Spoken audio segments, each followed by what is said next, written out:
Kendrick Perkins and Luka Doncic had a huge fight during the All-Star weekend, and I'm telling you, the fallout is way uglier than anyone is reporting. From what I'm hearing, Perk tried to press Luka in the hallway. It got heated fast, and security had to step in before it turned into something way worse. And the crazy part is that this didn't come out of nowhere. So, today I'll be giving you all the details on how Perk has been taking shots at Luka for a minute now. From calling him fat and untrained to saying Kate Cunningham is a better player. But here's what nobody's really talking about, Luka responded. And the way he responded, yeah, that's where things start getting messy, because now other players are getting pulled into it. And if this keeps escalating, it's going to expose way more than just one beef. Have you ever seen someone try so hard to stay relevant that it actually becomes painful to watch? That's Kendrick Perkins in 2026. Look, we all know Perk's whole analyst career is built on having the loudest, most controversial takes possible just to keep his seat at the ESPN table, but what happened at the All-Star weekend in LA was on a whole different level of unhinged. This was a literal ambush that almost ended in a lawsuit. So, get this, it's All-Star weekend, the one time of year these guys are supposed to be able to breathe and enjoy time with friends from other teams. But for some reason, Perk started acting like an uninvited guest who's desperate to prove he's still one of the guys. Witnesses say he was lingering near the players' lounge, a place he definitely wasn't supposed to be, just waiting for a target. And of course, he picked the biggest target in the building, Luka Doncic. Now, Luka is usually the king of not giving a damn. He'll smile at you while he's dropping 40 and 15, but Perk has been chirping about Luka's weight and his theatrics for years. And apparently, he thought it would be a good idea to say it directly to Luka's face. As Luka was headed toward the lounge, Perk literally stepped into his path. No hello, no nice to see you, just straight up disrespect. According to people who were standing right there, Perk started barking, calling Luka fat and untrained right there in the hallway. He told him he needed to stop the theatrics and quit acting like a prima donna every time a whistle didn't go his way. Imagine being Luka. You're a global superstar, a top 3 player on the planet, and you have this retired role player who hasn't seen a gym since 2015 calling you out in front of your peers. Luka's reaction at first was that classic cold, dismissive smirk. He tried to just walk around him like Perk was a piece of furniture, but Perk wouldn't let it go. He kept doubling down and getting louder, basically auditioning for his next first take segment in real time. That's when Luka stopped, turned back, and gripped Perk by his suit. The energy in that hallway went from 0 to 100 instantly. You're looking at 2 massive dudes, and for a second, everyone thought it was going to blow up in the craziest way possible, at least until security came in. The most embarrassing part of the whole thing was that Perk was reportedly acting like he wanted the smoke. But once security got involved, he went right back to his phone. But if you thought that ambush was just a heat-of-the-moment thing, you haven't been paying attention to the script Perk is running, because he didn't just walk away from that confrontation and cool off. He went straight to the nearest mic to finish what he started. We're talking about the February 20th, 2026 episode of the Road Trip and Podcast. Perk sat there, looked dead into the camera, and with a straight face said this. And guess who's right there next after them? It's Kate Cunningham. Kate Cunningham has just leapfrogged Luka Doncic for his top 5 players in the NBA in my eyes. Now, let's be for real for a second. Cade is having a monster year in Detroit. The Pistons are sitting at 413, and Cade is playing that winning basketball that old school guys crave. And yeah, we have to admit in recent times there have been nights where Luka makes it hard for his own fans. We've seen the ball hogging where he burns 22 seconds of the shot clock just to throw a grenade to a teammate. We've seen him out there arguing with the referee while the other team is already dunking on the other end. And let's be real, the beer sipping and Luka memes hit home because the man isn't exactly sporting a six-pack right now. But even with all that, are we really going to act like Cade Cunningham is in the same atmosphere as Luka Doncic? Perk's logic is that Cade plays both sides of the ball, which is the classic, I have no stats to back this up defense. It's like saying a guy who can cook a decent steak is better than a Michelin star chef because the chef doesn't like washing the dishes. Well, Perk, here is the resume in case you forgot. We are talking about Luka Doncic, 5-time All-NBA first team, a Western Conference Finals MVP, and a guy who constantly averages 30-plus in the playoffs like it's a light cardio session. Luka has 40-point playoff games like they're nothing. He's got historic usage metrics that shouldn't even be possible for a human being. Meanwhile, KAD's entire playoff footprint is a 2-4 series exit in 2025 where he shot 42% from the field and averaged over 5 turnovers a game. He's a rising talent 100%, and what he's doing for Detroit is amazing. But he's still building the foundation. But Luka is already living in the penthouse. When Perk says Cade is right there next to SGA, Giannis, and Jokic, he's intentionally trying to push Luka out of the elite circle.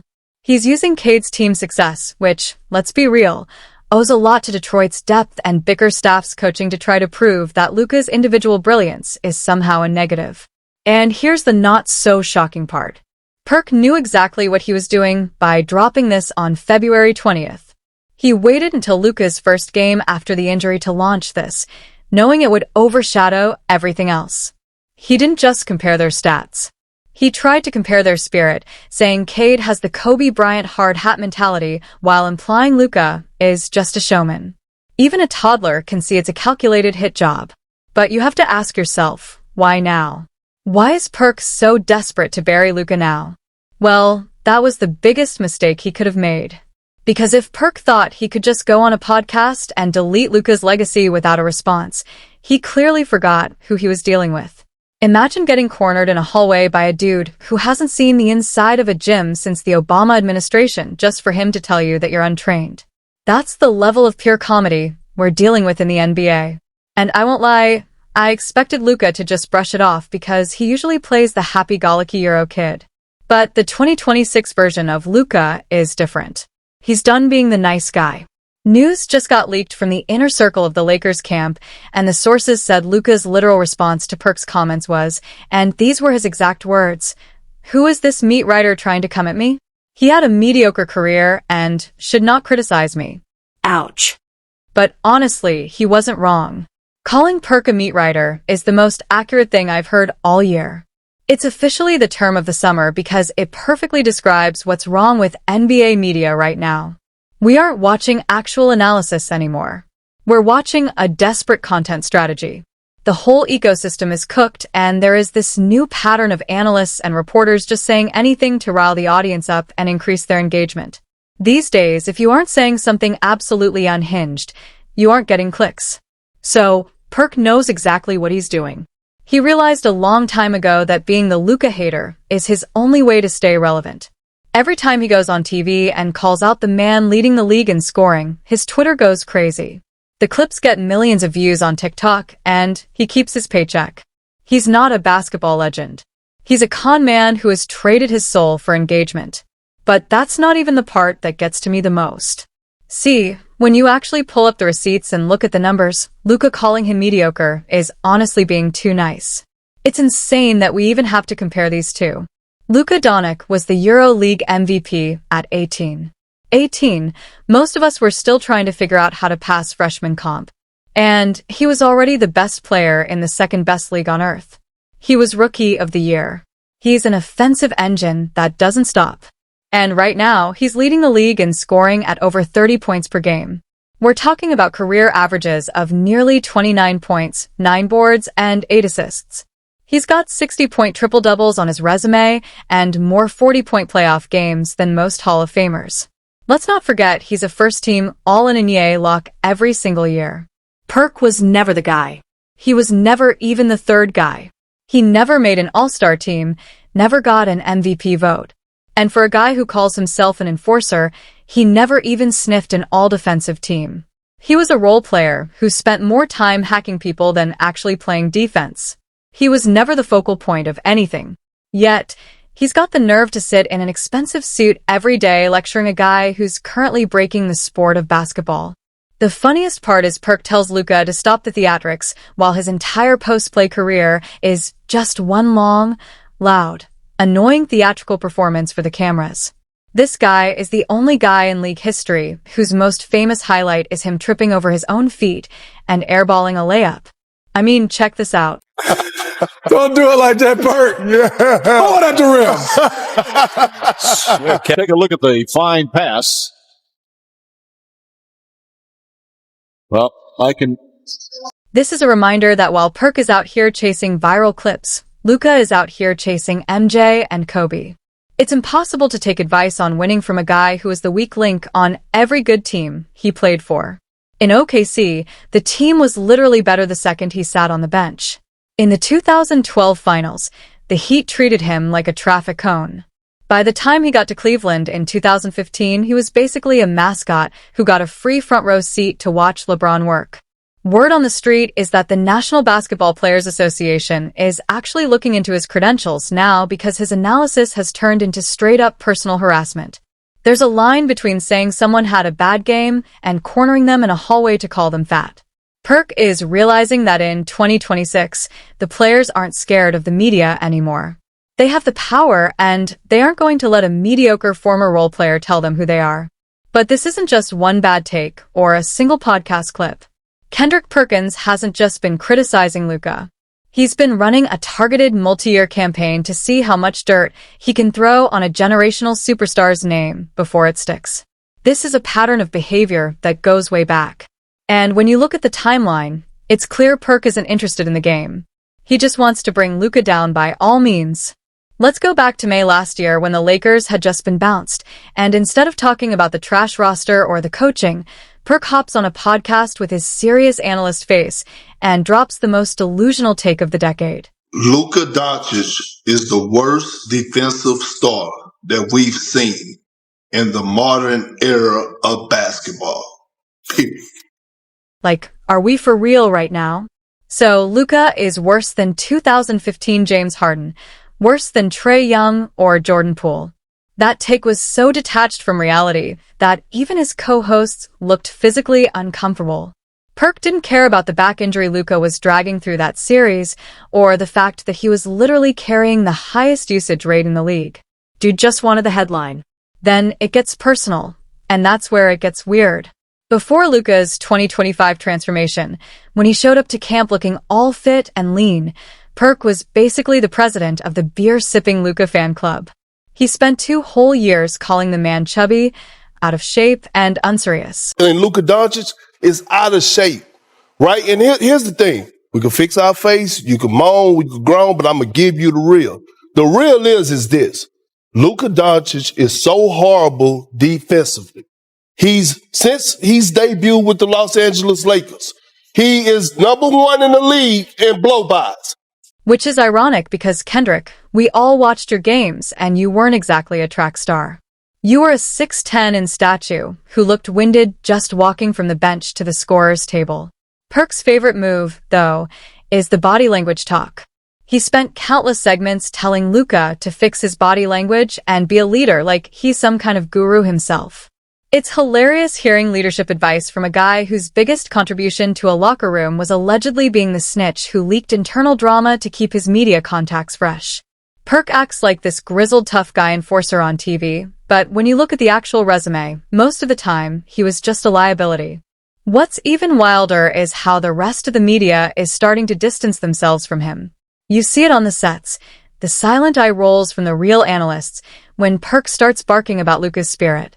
Now, it's one thing if it were just the altercation and the podcast back and forth, but while all of this was going on, I personally put on my investigator hat and started to trace things back, and I found out that Perk isn't just coming for Luka because of his conditioning or his body language. If you take a look at the history of Perk's targets, there's a very specific pattern of players he chooses to go after. And once you hear who these players are, everything starts to make a lot more sense. I cannot be the only one who noticed how the energy shifted the second Luka touched down in Los Angeles. Since he put on that purple and gold, Perk has been on a different level of aggression. It's not even loud analysis anymore. It's almost like a desperate attempt to gatekeep the throne. You have to ask yourself, is he actually analyzing, or is he just a glorified bodyguard trying to protect LeBron's legacy by downplaying the new king of the Lakers? The hypocrisy is what really makes your head spin, though. Perk will spend 20 minutes screaming that Luka is a winner who spends more time begging for whistles than playing defense. But then he'll turn around and call Shai Gilgeous-Alexander a pioneer. Like, do we not have the internet? This season, Shea is averaging 12.22 free throw attempts per game, while Luka is averaging 11.6. Shea is literally shooting more free throws than Luka. Yet SGA is skilled while Luka is manipulating the game. This brings me to the conclusion that Perk is essentially hired to keep the American star at the top of the food chain, no matter what the stats say. And before you say anything, yeah, I know SGA was not raised in the US. He was raised in Canada and he moved to the US in 2015. But we all know SGA is way closer to becoming the model for American basketball than Luka ever will. It makes perfect sense when you look at Perk's recent rants about how American players are losing their spots to Europeans. They got some young fellas in Europe that's ready to come and take a motherfucking lunch money. So again, don't put your kid in that position. He went on a podcast run recently, basically sounding the alarm like it was an alien invasion. This proves his bias isn't rooted in basketball truth. It's rooted in xenophobia. He's been doing this for years, and the pattern is getting impossible to ignore. Remember when he tried to say the MVP race was racially biased just to keep Nikola Jokic from winning a third trophy? He did it to Jokic. He did it to Embiid when he claimed he was ducking smoke. And now he's doing the exact same thing to Luka. Perk is genuinely terrified of a league dominated by guys who didn't grow up in the AAU system he defends. To him, if you didn't play in the summer circuits in Vegas or go through the American enforcer grinder, your greatness is somehow soft or fake. But as much as he tries to frame this as protecting the game, the players themselves are starting to see right through the act and get the full picture of how untrustworthy he is. This isn't even me just being a hater. Actual NBA players have been flagging this man as a snake for years. If you want to see how fast this dude flips the script, just look at the summer of 2025 when Luka first touched down in Los Angeles and those skinny Luka photos started hitting the timeline. Perk was basically the grand marshal of the parade. He was on NBA Today every afternoon talking about how Luka finally took accountability and showed the commitment of a great player. He even went out on a limb and picked Luka as his early 2026 MVP. And when you see Luka setting the bar, looking in shape, the league is in trouble. For one, the Lakers are a legit title contender. For two, Luka is my early favorite to win the MVP. But the second the Lakers hit a defensive slump in December 2025, he switched real fast. Perk didn't just criticize the team. He turned on Luka like he'd never even liked the guy. He went from calling him the MVP frontrunner to mocking his effort, saying the Lakers couldn't stop cars at a crosswalk in a school zone. He flipped the entire narrative the second it became more profitable for his ratings to be a hater than a fan. That's the Perk special. Zero loyalty to the truth, and even less to his supposed brothers. Go ask Serge Ibaka. Back in late 2022, Perk straight up accused Ibaka of lying about his age during their OKC days, implying he was way older than his birth certificate said. Serge Ibaka, he say he 18, but Africans be lying. Again, I need you to note that Ibaka is African, not American. See what I mean when I say it's a pattern? But Ibaka didn't take it lying down. He started by exposing Perk for who he really is. He called him out for breaking the locker room code and revealed that Perk used to trash talk Kevin Durant and Russell Westbrook behind their backs the second they had a bad game, all while acting like their best friend to their face. Ibaka's exact words were that Perk got his job by spreading lies about his former teammates. Think about that. This is a guy who would sell out his own championship teammates for a 30-second ESPN clip. If Perk is willing to backstab the guys he shared a locker room with for years, what do you think he's going to do to a guy like Luka? At the end of the day, Perk is the ultimate example of what's wrong with the media landscape in 2026. He's a meat writer for whoever is winning and a hater for whoever is an easy target. He's attacking Luka because Luka is everything he never was. A generational talent, a leader, and a guy who doesn't need to lie to be important. So, next time you see Big Perk barking on your screen about body language or toughness, just remember the 16.7% shooting. Remember the airballed layup. And most importantly, remember that the players themselves don't even trust him to hold a secret, let alone a valid opinion.